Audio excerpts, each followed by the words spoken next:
Isso que nós te pedimos, em nome de Jesus, nos perdoe. Amém e amém. E a chuva chegou com força agora, glória a Deus. Isso é muito bom. Vamos abrir nossas Bíblias em 1 Pedro. Nós vamos meditar hoje neste texto. O irmão Arthur seria o preletor esta manhã, mas em virtude do seu trabalho e também daquilo que foi solicitado a ele não pôde estar aqui pela manhã. Então nós estaremos prosseguindo com a exposição da palavra. E nós iríamos fazer a exposição do verso 11 ao verso 17. Portanto, nós vamos ficar somente no verso 11 e no verso 12 essa manhã. Somente 2 versículos de 1 Pedro, capítulo 2, o versículo 11 e o versículo de número 12. Os irmãos estão me ouvindo bem? Dá para ouvir, né? É que a chuva aí louvado seja Deus, não tenho que reclamar da chuva, né? Mas o telhado aí atrapalha um pouco, mas iremos resolver isso. Versículo 11 diz assim: Amados, exorto-vos como peregrinos e estrangeiros a vos absterdes de todos os desejos carnais que combate contra a alma. Seja correto o vosso procedimento entre os gentios, para que naquilo que falam mal de vós, como se fosseis praticantes do mal, ao observarem vossas obras, glorifiquem a Deus no dia da visitação. Vamos orar mais uma vez e assim pedir graça, misericórdia. Senhor, abençoe tua palavra que foi lida e que esses 2 versículos, Pai, possam assim edificarmos mais uma vez. Nós clamamos em nome de Jesus. Ajuda-nos a compreendermos o que o Senhor quer nos ensinar esta manhã por meio da tua palavra. É por isso que nós oramos em nome de Jesus. Amém e amém. Nós vemos então aqui Pedro tratou de várias questões que o povo de Deus recebeu por meio de graça, por meio de misericórdia, conforme nós vimos no último domingo, a exposição pelo irmão Luiz. E em tudo Pedro agora começa a advertir sobre os nossos deveres. E nós poderíamos então dividir esta sessão final do capítulo 2 em 3 pontos, né? O comportamento do cristão, que se encontra aqui no verso 11 e no verso 12. Do verso 13 ao 17, Pedro vai falar sobre a submissão do cristão quanto ao governo. No verso 18 ao verso 20, nós vemos Pedro falando sobre no âmbito do trabalho. E no verso 21 ao verso 25, nós vemos Pedro falando do exemplo máximo de submissão. Então nós temos aqui como divisão deste texto, e hoje nós vamos tratar somente pela manhã do verso 11 e do verso 12, como nós falamos aos irmãos, apontando então o comportamento do cristão. E Pedro então faz essa ponte entre o que Deus concedeu aos cristãos, o que Deus fez aos cristãos, e com isso nós devemos agora refletir no mundo, né? Conforme os versos anteriores, nós podemos ver aí que ele nos chamou das trevas para a sua maravilhosa luz, e assim para proclamarmos as boas novas, proclamarmos o santo evangelho. Então, diante daquilo que Deus fez pela vida do seu povo, nós temos então esta responsabilidade, porque eu sei que este tema é bem complexo em falar sobre a responsabilidade do homem, mas nós temos sim uma responsabilidade diante de Deus, diante daquilo que Ele fez. Então Pedro agora aborda a questão da submissão neste contexto, mostrando que a igreja, o povo de Deus, ele foi salvo, foi alcançado, e ele não pode evitar o erro. Nós falamos que nós não somos salvos pelas obras, mas nós podemos cair no erro oposto, em dizer que a salvação, ela não precisa de obediência, de submissão, não precisa se atentar para aquilo que o Senhor requer de nós. Mesmo em meio às injustiças sofridas pela perseguição que esses irmãos estavam passando, Pedro então mostra a importância da submissão ao Senhor como cristãos. Ele exorta aqui no verso 11 e no verso 12, e essa submissão ao Senhor alcança outros âmbitos, e essa submissão é assim evidenciada pela obra do Espírito Santo, e a prova de que se nós amamos a Deus, nós obedecemos a Deus.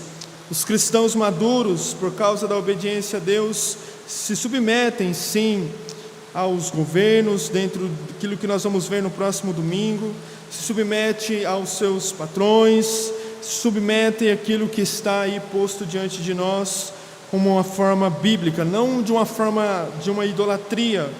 Então Pedro traz esta explicação para nós. Mas nós vemos aqui no verso 11 e no verso 12, o exemplo que o cristão deve dar. Os cristãos aqui estavam sendo perseguidos, e se você olhar no verso de número 12, Pedro vai dizer assim: olha, seja correto o vosso procedimento.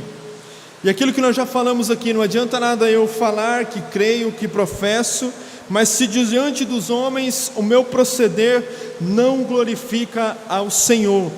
Uma vida exemplar. Então Pedro apresenta mais uma vez, conforme nós ouvimos no último domingo, sobre a nossa identidade, raça eleita, sacerdócio real, nação santa, povo de propriedade exclusiva de Deus.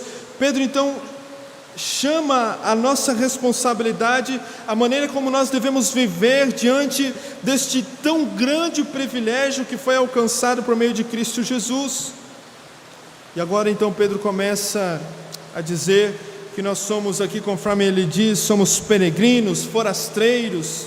E isso significa que não pertencemos a este mundo e que a nossa verdadeira pátria não está aqui. Ou seja, o cristão vive de tal forma que as suas atitudes, elas são diferentes das ações da cultura, não se resumem aqui, ele não está apegado aqui. O mundo tem as suas noções de Deus, o mundo, ele tenta entender a Deus, mas ele observa os cristãos. O que Pedro está chamando aqui mais uma vez é que o mundo está olhando para os cristãos, e principalmente em meio às perseguições, porque é muito fácil nós vivermos em santidade, andarmos corretos em nossos procedimentos, enquanto está tudo bem, mas enquanto nós estamos sendo perseguidos, afligidos, o mundo continua a nos observar, e ele nos lê muito mais do que lê a Bíblia. O mundo não lê a Bíblia, ele olha para os cristãos para verem se de fato eles estão vivendo conforme aquilo que eles pregam e professam. Por isso que torna uma igreja fraca, o que torna uma igreja sem um bom testemunho diante do mundo, é quando os cristãos dizem uma coisa, mas fazem outra totalmente diferente. E Pedro então aqui está chamando esses irmãos à responsabilidade no seu procedimento, no seu viver. O que nós podemos ver também que Jesus disse em Mateus capítulo 5, verso 16: assim brilhem também a vossa luz diante dos homens, para que vejam as boas obras e glorifiquem o vosso Pai que estás no céu. A essência do que Pedro está tratando aqui nesta passagem, em especial nesses versos, Pedro está motivando aos cristãos a perseverarem, seja na obediência ao Senhor, seja em retidão, seja no evangelismo, na questão do seu testemunho. Assim Pedro exorta os leitores a se fortalecerem em aspectos que são cruciais e importantes: a santidade na vida particular e a santidade na vida pública. Então nós podemos dividir no verso 11, Pedro está tratando da santidade na nossa vida particular, e em seguida no verso 12 ele traz essa santidade na vida pública. Só que nós vivemos em um tempo onde os crentes querem ter santidade na vida pública e não terem santidade na sua vida particular. E Pedro aqui traz essas duas verdades, e Jesus vai dizer que o nosso coração é a fonte da onde procede, é o lugar que procede as fontes da vida, e a nosso coração, a boca vai falar daquilo que o coração está cheio. Por isso então, nós vivemos muitas vezes, não, eu preciso ser santo diante dos irmãos, diante da sociedade, mas quem realmente nós somos? Quando as pessoas não estão nos vendo, será que nós somos íntegros, verdadeiros? Então Pedro destaca no verso 11 sobre esta importância da santidade na vida particular, e isto vai desaguar, conforme nós podemos dizer, ou vai apontar para um viver santo diante também de uma vida pública. Então vamos olhar o que o texto diz aí no verso de número 11. Pedro começa a sua exortação dizendo que nós somos amados, ou seja, como objetos do amor de Deus, alcançados por este amor, nós devemos então obedecer àquele que nos ama, conforme está aí o texto. Com base nisso, ele suplica, se nós amamos, somos amados por Deus, então Deus vem e nos exorta por meio da sua palavra. E o termo aqui utilizado para exortar, ele está trazendo uma chamada, mas ele lembra primeiro que nós somos amados por Deus. Nós somos amados por Deus. O grande amor de Deus é o motivo que nos permite a suportar as dificuldades neste mundo e a vivermos em obediência ao Senhor. Então, antes da exortação, é sempre bom lembrarmos que nós somos amados por Deus, e como isto vai mudar totalmente o nosso comportamento, porque se em seguida vem exortações, se somos amados, Deus constantemente irá nos exortar, irá nos disciplinar, irá nos corrigir, porque como um Pai amoroso, Ele quer que nós cresçamos sim em graça, em conhecimento, e andemos na sua verdade, e andemos na estrutura, conforme um varão perfeito, olhando para Cristo. Pedro então se dirige às ovelhas aqui, num tom paternal, destacando pontos importantes. Amados, nós somos amados por Deus, e se somos alcançados por este amor, nós devemos obedecer e viver de acordo com o Senhor nos ensina.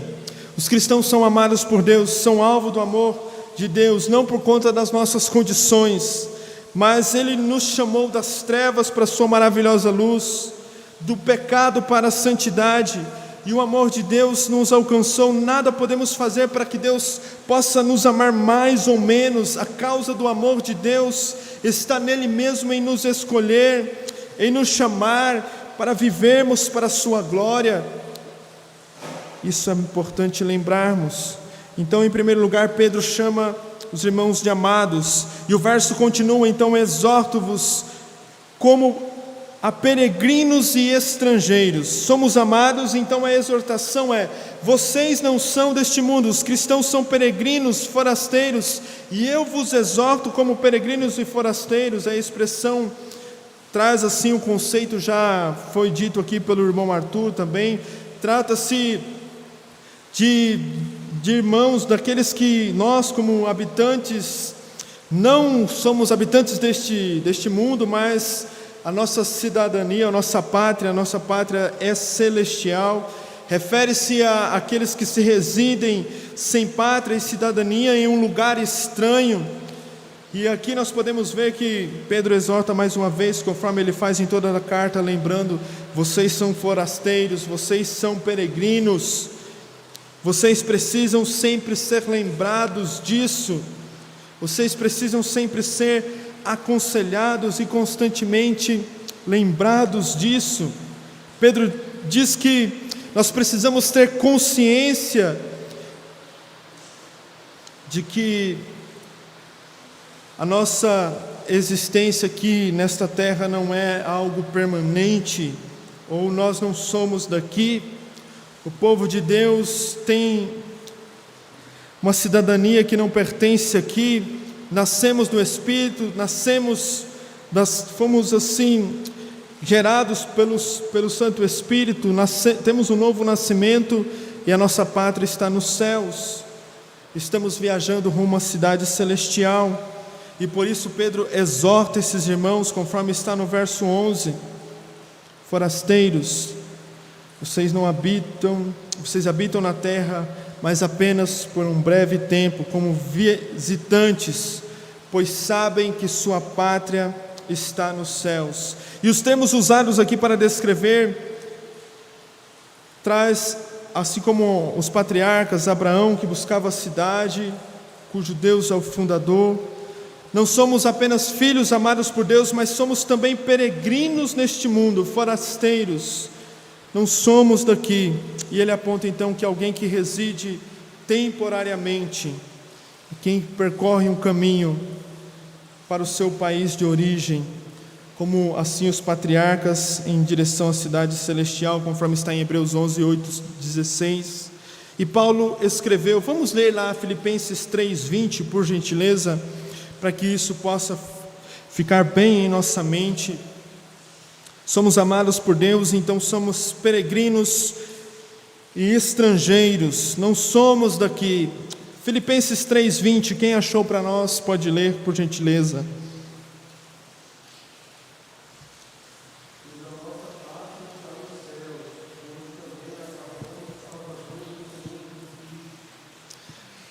Pois a nossa pátria, ela não está aqui, mas ela está no céu. Então isso envolve esta identidade, ou esta vida de santidade particular. O que é? Somos amados por Deus. E a verdade aqui precisa ser dita que existe um amor de uma forma especial. Deus ama a sua criação diante da graça comum, mas os seus filhos de uma forma especial. As promessas contidas na Bíblia ou a exortação ao povo de Deus tem uma particularidade exatamente para o povo de Deus, porque nós somos peregrinos e estrangeiros. Nós não podemos colocar todo mundo e dizer que Deus ama a todos de uma igual forma. Deus ama a sua criação dentro da graça comum, mas ama os seus eleitos, o seu povo escolhido, sua igreja, no sentido de uma graça especial, e isto afeta a maneira como nós vivemos, como forasteiros, peregrinos aqui. E eles apontam para alguém que e este forasteiros, como a nossa pátria não é aqui, aponta para alguém que não vive conforme este mundo, porque Pedro agora, na parte final do verso 11, depois dele lembrar que somos amados, que somos peregrinos, forasteiros e estrangeiros aqui, ele começa agora a tratar que nossa maneira de viver é diferente, porque somos amados, porque somos peregrinos e estrangeiros. E ele vai dizer no verso final, na parte final do verso, para abstermos dos desejos carnais que combatem contra a nossa alma. Por isso nós precisamos lembrar desta verdade também. Mas como estrangeiros, os crentes devem, não que você vai evitar as coisas do mundo, mas você não vai deixar-se levar pelas coisas do mundo. A questão é que Deus criou coisas boas para o deleite e para que possamos assim glorificar ao Senhor naquilo que Ele criou de bom. Mas o cristão, ele não resume a sua alegria somente aqui. Para pensar. Pedro aqui está dizendo a esses irmãos, seria muito pouco, irmãos, nós nascemos, crescemos, aí os jovens eles fazem faculdades, formam, casam, têm filhos, têm famílias, compram suas posses, e se a nossa felicidade se resumisse somente aqui. Não é isso. Como cristãos, sim, nós desfrutamos das coisas deste mundo, mas sabemos que a nossa alegria não se resume às coisas deste mundo. O nosso coração não está aqui. Nós devemos colocar o nosso coração naquilo que é eterno, conforme nós já ouvimos, e Pedro faz questão de lembrar novamente, e por isso nós somos peregrinos e estrangeiros. Portanto, como peregrinos e estrangeiros, nos retoma também ao pensamento de que nós estamos aqui por passagem, nós estamos aqui por um breve tempo. Os irmãos sabem que a medicina, ela tem avançado para a glória de Deus, mas o mundo cada vez mais quer buscar uma forma para que o homem não possa morrer, né?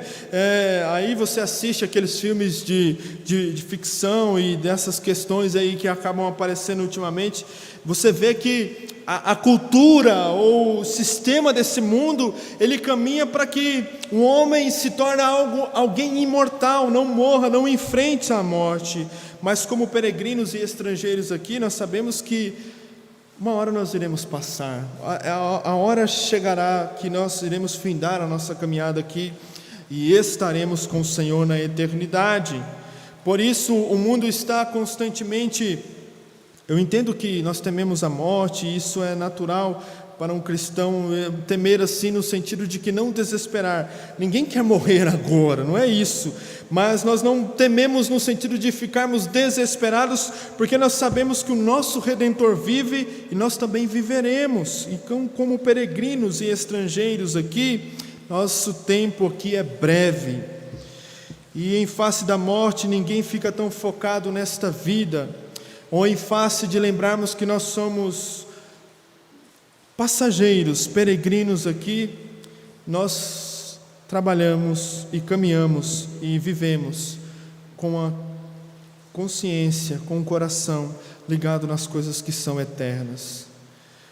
Um comentarista, conforme eu até compartilhei com os irmãos hoje de manhã a frase, Hendricks, ele diz que a maioria das pessoas pensam que está na terra dos viventes em direção à terra dos mortos, mas na verdade é que nós estamos na terra dos mortos, indo em direção à terra dos viventes. E os cristãos precisam, o comentarista vai dizer, lembrar constantemente que a nossa casa está no céu, a nossa pátria é celestial, e por isso somos exortados a isso. Enquanto o mundo caminha, quando o mundo diz, né, vai para o mundo dos mortos e tal, acabou, é o fim. Não, para nós cristãos, o mundo está aí morto espiritualmente, mas nós estamos indo em direção à terra dos viventes, a nossa Jerusalém celestial, e portanto nós precisamos ser lembrados. Então Pedro exorta, lembrando que somos amados, somos peregrinos, o nosso coração precisa estar constantemente lembrando disso. Mas agora ele termina no verso 11, a parte final, dizendo que já que somos amados, somos peregrinos, nós devemos abster de todos os desejos carnais que combatem contra a alma. Abster-vos de todos os desejos carnais. A grande questão, e aqui os cristãos eles precisam lembrar que nós estamos em uma guerra constantemente. Abster-vos das paixões carnais. A vida cristã é um campo de guerra constantemente. Travamos uma batalha sem trégua contra o diabo, contra o mundo e contra as nossas inclinações carnais. A nossa verdadeira luta não é contra as pessoas que nos cercam, mas contra as paixões que estão dentro de nós, por conta deste corpo que ainda está por conta da nossa natureza pecaminosa. E Pedro então destaca a necessidade de abstermos. De quais são essas paixões? E ele mesmo aí responde aí, abstermos de todos os desejos carnais, conforme está lá no capítulo 4, se você pode olhar capítulo 4, versículo 3, Pedro volta a falar novamente. Pedro diz assim: porque basta que no tempo passado tenhais cumprido a vontade dos gentios, andando na libertinagem, prazeres, embriaguez, orgias, bebedeiras e idolatrias repulsivas. E Paulo também vai falar sobre isso, conforme nós vamos ver lá em Gálatas capítulo 5, verso 19 ao 21. Portanto, nossa batalha espiritual, nós devemos resistir ao diabo, não nos conformar com o mundo, mas fugir das paixões carnais. caminho para obtermos esta vitória contra as paixões carnais, as nossas inclinações, não é um enfrentamento no sentido de que, não, eu vou enfrentar e eu vou vencer. Nós não, irmãos. O texto aqui, abster, é no sentido de fugir. Conforme nós estamos vendo recentemente, a nossa tendência por conta de ficar em casa, nas mídias sociais, não, eu vou manter o celular. Muitas vezes você precisa desligar o celular e esconder. Você precisa abster-se, lançar fora. Você sim vai ter um enfrentamento, mas não no sentido de que você vai conseguir com as suas forças, mas aqui a fuga é no sentido de que você possa correr. E essas paixões incluem todas as obras da carne. Você não vai vencer o pecado com a sua força. Você precisa, assim como José correu da mulher de Potifar, correr de toda a aparência do mal, no sentido que essas paixões carnais, elas também nos levam ao orgulho, à inveja, à malícia, ao ódio, aos mais maus pensamentos que assim caracterizam a natureza humana.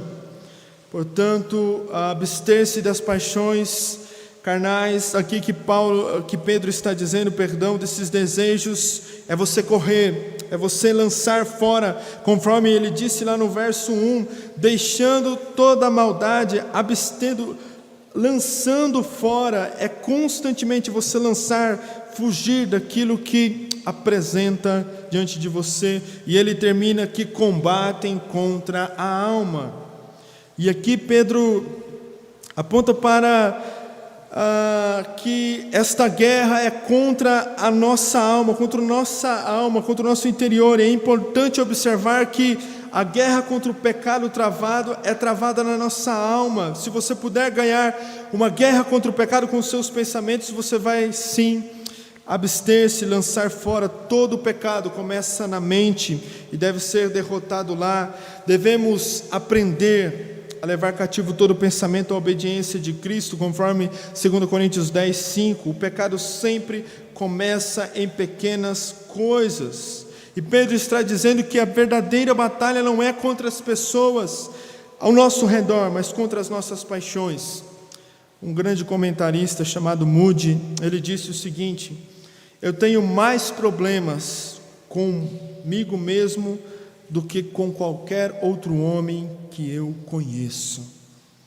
Mas eu tenho um problema ali. Nós temos as aflições, os problemas que nos cercam, mas os nossos maiores problemas estão entre nosso interior, a nossa luta constante. Quando um homem cede aos desejos da carne, ele começa a viver conforme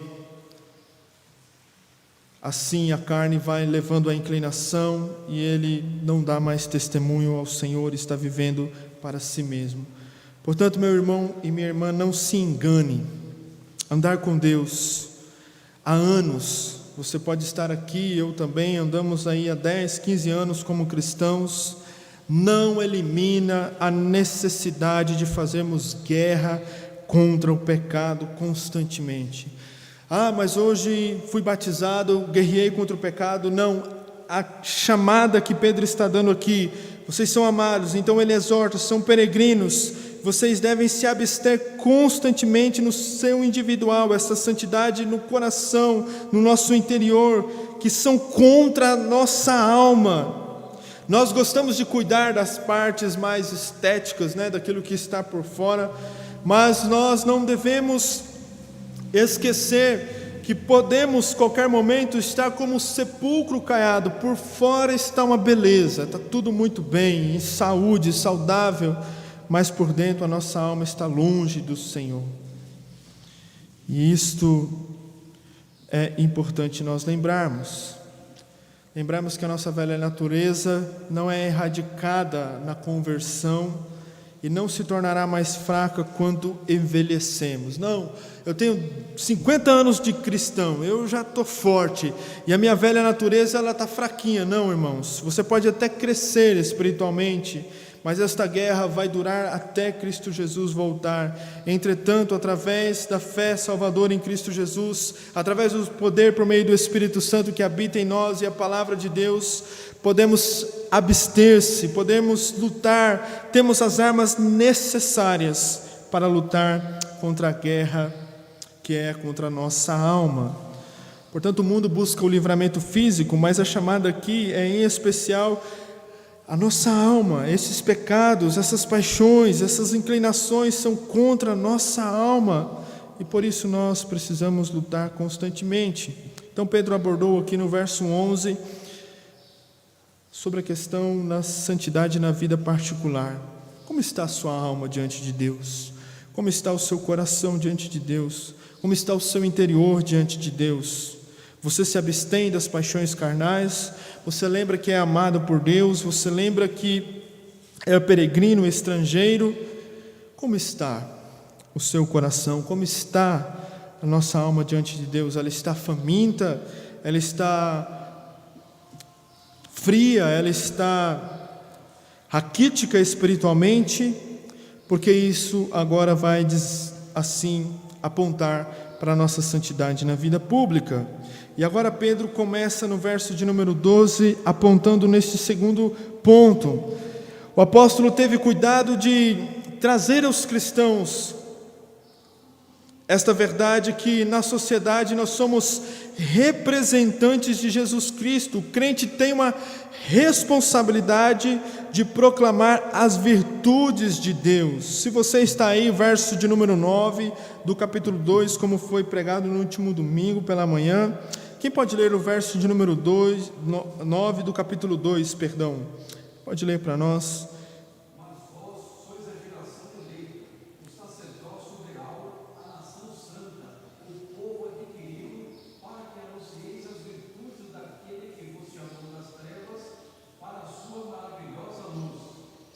Para anunciar as virtudes daquele que nos chamou das trevas para a sua maravilhosa luz.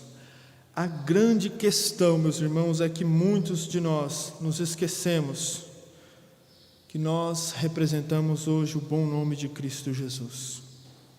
E Pedro então traz esta exortação, porque aqui os gentios estavam acusando esses que estavam sendo perseguidos. Os gentios aqui estavam falando mal, conforme o próprio verso 12 diz. Então Pedro diz, olha, seja correto em vosso procedimento entre os gentios, mas eles só poderiam ser corretos nesse procedimento diante dos gentios se eles se lembrassem que são amados, que eles são peregrinos, que eles devem se abster das paixões carnais e que eles devem assim que lutar constantemente contra aquilo que aflige, contra aquilo que é o perigo para as suas almas. E portanto, especialmente é verdadeiro lembrarmos que agora Pedro trata da nossa relação diante das pessoas. Os cristãos são exemplo de uma conduta irrepreensível em um mundo hostil, mantendo o vosso procedimento em meio aos gentios, para que naquilo que falam contra vós, os malfeitores, os gentios aqui não são uma raça distinta dos judeus, mas são os incrédulos, sejam eles gentios, judeus, os não salvos nos observam e falam contra nós e procuram desculpas para rejeitar o evangelho. Não sei se os irmãos já ouviram, eu não vou na igreja porque crente é tudo mentiroso, crente dá falso testemunho. A gente ouve isso constantemente. Os cristãos estavam sendo acusados injustamente por muitos delitos e crimes, estavam debaixo de extensa hostilidade, sofrendo graves injustiça, e eles deviam se manter uma conduta irrepreensível. Quando somos aplaudidos e elogiados pelo mundo é fácil, o desafio é mantermos, como já falamos, uma conduta exemplar diante de quando nós somos perseguidos. Mas aqui o foco que Pedro quer trazer a esses irmãos é que o mundo está nos observando, o mundo está olhando para os cristãos. Uns vão dar desculpas, eu não vou para a igreja por conta da falsidade de alguns crentes. E infelizmente, não existe algo mais terrível na vida de uma igreja quando os seus membros dão um falso testemunho. do evangelho que dizem que professam.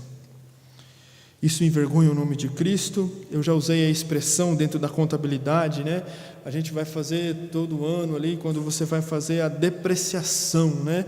Isso deprecia, isso faz com que o nome de Cristo caia em descrédito, porque nós, como povo de Deus, igreja neste lugar, outras igrejas espalhadas por esta cidade, por este estado, por este Brasil, somos representantes, somos embaixada dos céus aqui na terra, e portanto, se nós vivemos de uma maneira desleixada, isto sim irá ofuscar, irá depreciar. Os cristãos que estão vivendo em uma vitrine, eles estão à mostra, sua conduta, suas obras, suas palavras são constantemente avaliadas pelos não cristãos, que querem constatar se os cristãos vivem aquilo que professam. Se os cristãos vivem de fato aquilo que professam. Nós amamos uns aos outros, mas será que nós amamos? Nós lutamos contra isso, contra os pecados, contra as inclinações. Será que nós lutamos realmente? Será que nós somos de fato submissos ao Senhor? Os cristãos são um argumento irresistível de Deus diante do mundo, daquilo que Ele pode fazer. O mundo está a nos observar, e que as nossas obras possam glorificar a Deus no dia da visitação. E aqui o verso de número 12 termina: que glorifiquem a Deus no dia da visitação.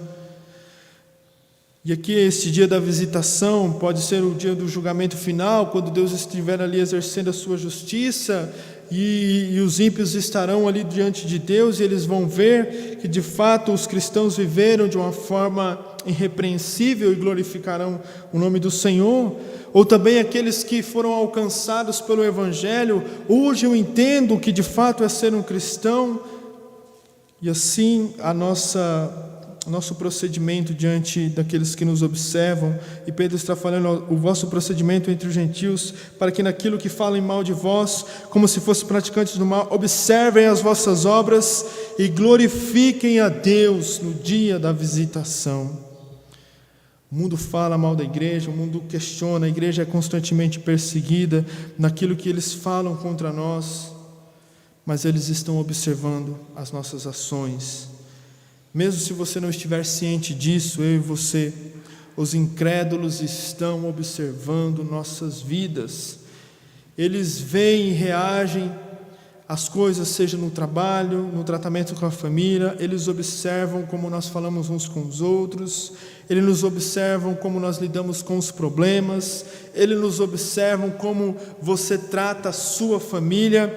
O mundo observa, e aqui abre um parênteses para a nossa aplicação, se de fato a comunhão dos santos é essencial, porque para o mundo, aí você vê os decretos no município, né? Porque hoje não pode vender a bebida, porque o mundo está se ajuntando aí nos bares, e para eles isso é normal. Mas eles olham para a igreja e tem um monte de cristão amedrontado, com medo, e um monte de cristão às vezes correndo, e o mundo está observando que de fato, será que a comunhão dos santos é algo essencial para nós? Será que cultuarmos a Deus é importante? O mundo está olhando para a igreja nesse tempo de pandemia. E como deve ser o nosso procedimento? Porque depois que isso tudo passar, e você for e eu evangelizarmos os ímpios, eles vão lembrar: olha, vocês iam para outros lugares, mas aquilo que de fato você diz que é importante não é importante. É nesse aspecto que Pedro está chamando a atenção desses irmãos, para a santidade particular, para a santidade na vida pública. O mundo está a nos observar. O Evangelho de João capítulo 17, o mundo vai de fato saber que Jesus Cristo é verdadeiramente o Filho de Deus, quando vivermos em unidade. E assim nós devemos ser lembrados constantemente. Para o crente, o ponto é que, como peregrinos, devemos estar constantemente lembrando destas verdades. Enquanto estivermos neste mundo, devemos prosseguir e procurar a viver de maneira íntegra, de uma maneira verdadeira, glorificarmos ao Senhor. Quer queira, quer não, estamos sendo observados. Os gentios aqui estavam acusando esses irmãos. Eles estavam observando: vocês estão praticando isso, mal obra. E Pedro fala que o vosso procedimento entre os gentios seja correto, não só diante dos irmãos, mas diante dos homens que nos observam, diante dos ímpios. Nós devemos viver de uma maneira que glorifica o Senhor. O mundo está nos assistindo, e se ele não nos ver refletindo o amor inabalável, não vão pensar muito na salvação, ou não vão olhar para o Salvador, que é Cristo Jesus. O mundo está observando. Deus está chamando nós, como cristãos, para um viver radical, como peregrinos e estrangeiros neste mundo. Que essas duas verdades, no nosso particular, na nossa vida pública, seja constantemente lembrado, que possamos viver de uma maneira que glorifica o Senhor. Vamos orar? E que Deus nos ajude. Querido Deus, a nossa oração neste momento, nesta manhã, Pai,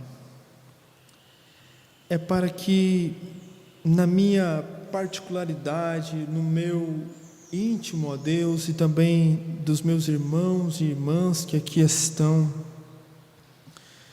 possamos ser íntegros, ó Deus, e abster-se e lançar fora aquilo que desagrada ao Senhor, lembrando que nós somos amados pelo Senhor, somos peregrinos por aqui, Senhor, para que também isso, ó Deus, possa refletir ao mundo, ó Deus, porque o mundo está a observar, o mundo está atentamente a olhar para aqueles que dizem seguir a Jesus, outrora para questionar, para apontar, mas que o Teu povo, ó Deus, possa viver de uma maneira íntegra e verdadeira, Senhor. Ajuda-nos, ó Deus, a sermos boas testemunhas do Senhor aonde estivermos, seja no trabalho, seja na família, seja, ó Deus, com os santos, com a igreja do Senhor, que o Teu povo, ó Deus, possa de fato viver, ó Pai, de uma maneira íntegra e verdadeira. Fortaleça, Senhor, a vida individual e particular, de oração, de leitura da palavra, de devoção, na luta contra o pecado, ó Deus, de cada um dos meus irmãos e irmãs, e que isso, ó Pai, possa refletir diante do mundo que nos observa.